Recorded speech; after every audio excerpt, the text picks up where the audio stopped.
October 5 po, nagbagay po siya ng, ng mga chocolate. Uy, sweet. Opo. Sweet. Mga lotion, mga ganun po. Lotion.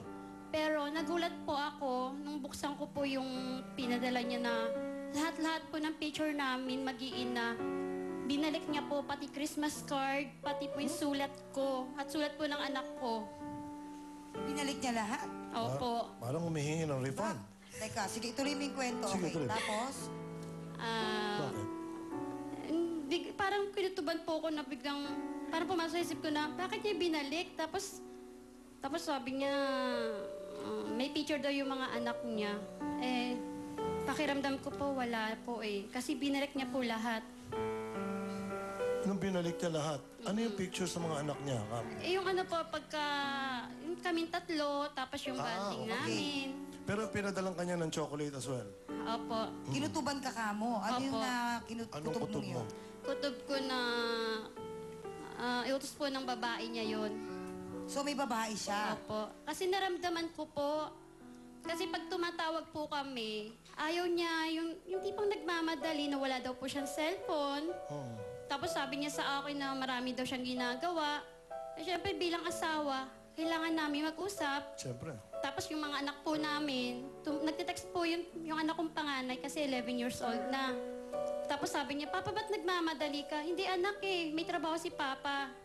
Hindi, naintindihan po ng anak ko yon. Tapos po itong uli, tumawag po siya, November 29 po. Sabi niya sa akin, Ma, itong huling padala ko sa'yo, January 25 na makukuha mo.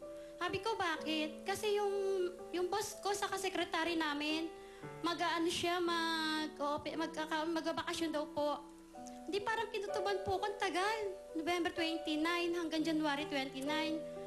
Kinutuban talaga po ko. Tapos, nung time na November 30 po, parang iba po yung pakiramdam ko kasi iba yung talagang tipo ng So anong ginawa mo nung November 30?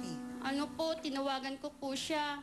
Talagang kinol ko siya, pati yung pinsan niya po. Kinol ko po talaga siya. Hindi ko siya makol hanggang December 1, 2, 3. Nasaan siya ngayon? Nasa abroad pa? Ito po December 3. Tumawag po ako sa friend niya. Sabi niya sa akin, Mrs., December 3, 3 days na ngayon. Umuwi na yung asawa mo. Eh, syempre, Andito na siya. Dito na. opo. So, nung nagpadala ng pera, nandito na pala. 29 po, paalis na siya. 30, nandito na po siya sa Pilipinas. Pero hindi. Paano mo na-confirm na nandito siya? Sino Kasi nagsabi po, sa'yo? ganito po yun. Diba, December 3 po, tumawag po yung friend niya. Maganda Tinutuban na tumawag. po ako. Tapos, December 6 po, pumunta po ako sa immigration. Oh, yun. Tapos ano nakita mo? Chinek mo kung Opo, dumating talaga. nakita ko po November 30, pati yung sakay ng eroplano Oh, niya. so, na-confirm mo na dumating. Anong hakbang ang ginawa mo? Oh, at ano yung ginawa mo? naramdaman? Nagplano ka bang ipapatay siya o pagulpi man lang? Hindi, biro lang yun. Pero ano ang pinlano mo? Umiyak muna po ako kasi hindi ko matanggap na umuwi na pala siya kasi diba November 29, tumawag ka, sabi mo, mahal na mahal mo kami mag-iina. Tapos, umuwi po siya, nung November 30 po, Saan siya umuwi? may nagsabi po na may kasama pong babae, umuwi po ng Pilipinas. Sa Tapos? probinsya po ng babae. Sa probinsya pumunta. Opo. Alam mo kung nasaan? Alright. Dahil dyan, nararamdaman namin yung storya mo, no? Baka naman gusto mo siyang kausapin ngayon. And baka sakaling nanonood siya. Ano yung gusto mo yung bago iparating niyang sa asawa, yung asawa niya, yung anak niya. Sige, sabi mo. Pa, sana iniisip mo muna yung kinabukasan ng mga anak natin. Alam mo naman yung anak natin, may malaki na, 11 years old na. Hindi mo naman sabihin, tuturuan ko siya talaga nung time na yon. Umuwi ako sa bahay noong December 6, nalaman ko umuwi ka na.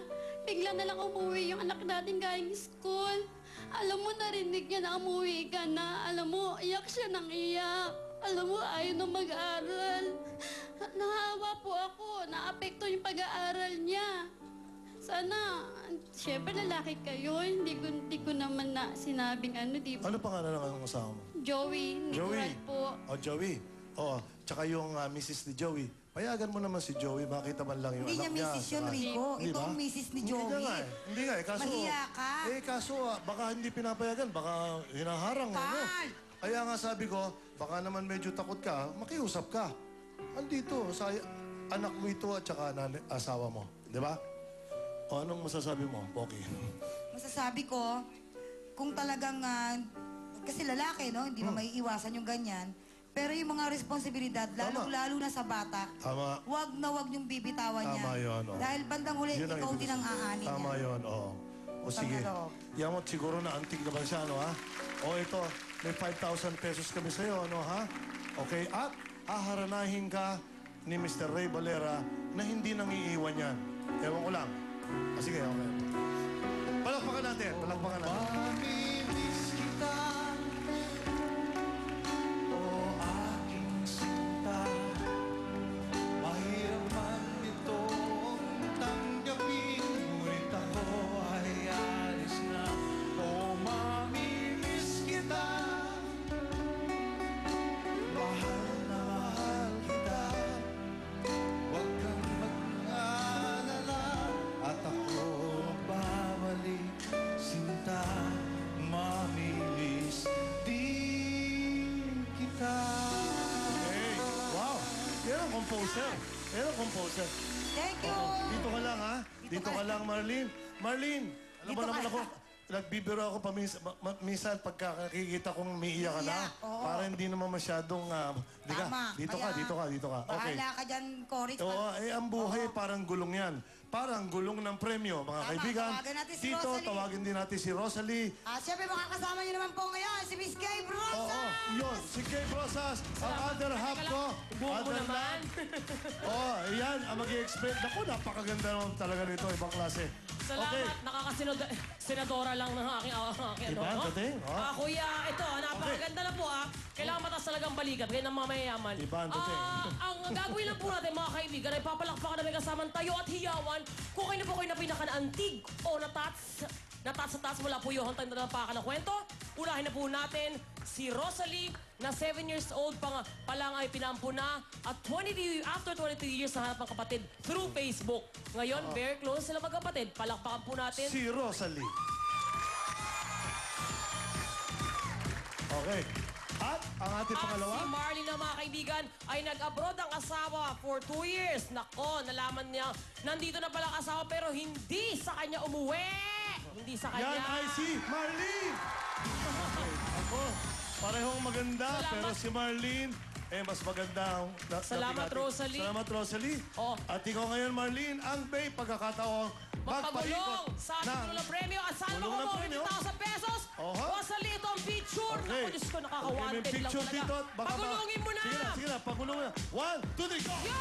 50,000 mga kaibigan! Marlene! 50,000! Okay. Girl! Mahiya ka naman! Mahiya ka naman! Okay. Mahiya ka naman! Nanalo na siya ng 5,000 pesos. Additional po ang makukuha niya ngayon. Tingnan natin maigi. Ayan na. Manny and Pai Kalayan. Ayan, thank you Kumusta so ka na much. dyan? Mirlato and Dr. Steve Martin. Ayan na. Ayan na! Okay. Ayan na.